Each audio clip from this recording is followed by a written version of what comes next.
Battlefield 6, just a Call of Duty clone that happened to come out. Arc Raiders, a much better marathon. And Gen V, a phenomenal superhero show for people who don't mind to watch terrible things. Delicious hot schmoes. Did anyone else forget Battlefield 6 was coming out?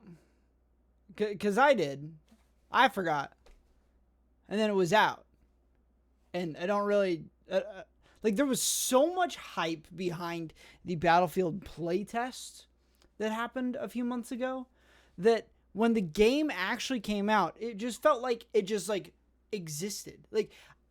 I didn't even remember that it was coming out and until, one day... one of my coworkers was like, yo, Battlefield's out. Have you been playing it? No, I have not. Not my kind of game. But, what? I just feel like there wasn't as much hype for the actual release of the game as there was hype for the playtest. This could just be me and the side of the internet that I happen to be a part of, but what in the world was that?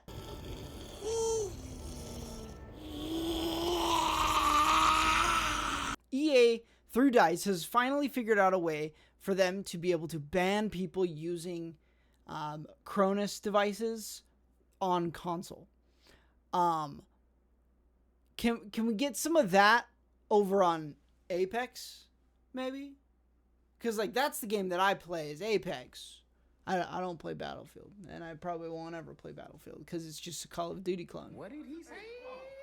A game that I will be playing, though, that I had the opportunity to mess around with this weekend was Arc Raiders, newest extraction shooter that is about to come out by Embark Studios, the creators of The Finals, which, by the way, is a fantastic game. I pop the Finals open every now and then to play, and every time I do, I'm like, this game is so much fun.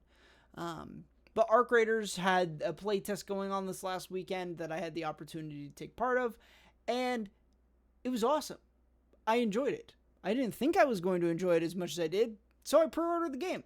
So there will probably be more of that game coming in the future from me and potentially Swankley as well, just because we both enjoyed that game through the playtest. So we'll see exactly what goes on with that. But yeah, good times. I mean, he's real mature, man. Yeah, don't you ever tell me how to live my life again. Now, I didn't get to the movie theater this week. I don't remember why, but I didn't. Why didn't I go to the movies? Oh, I'm lazy, that's why. But I did watch Gen V Season 2, Episode 7 this week. And if you're somebody who watches The Boys and Gen V, I applaud you. These shows are not the easiest things to watch, but they are phenomenal. I love them. Come on, two hearts that beat as one. Gen V Season 1 was awesome, and Season 2 has been just as awesome as Season 1. And the characters that they have been developing and bringing closer and closer to including them in the Boys TV show is very, very interesting. Now, spoilers ahead for the latest episode of Gen V, but I want to just talk about a couple things because this is so freaking cool. Of course it's cool. It's awesome as shit. There is a character whose name is Cypher in this show. He is the dean of the superhero university known as Godolkin University, if you aren't watching the show.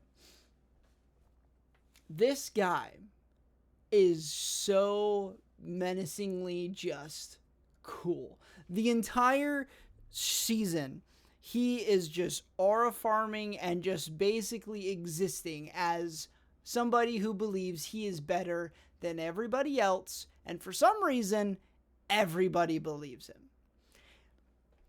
And we find out that he has the ability to control people, I assume take over their mind, and then therefore their body, to be able to control them to do whatever. And it's freaky. And I love that ability from this character and from this character's perspective.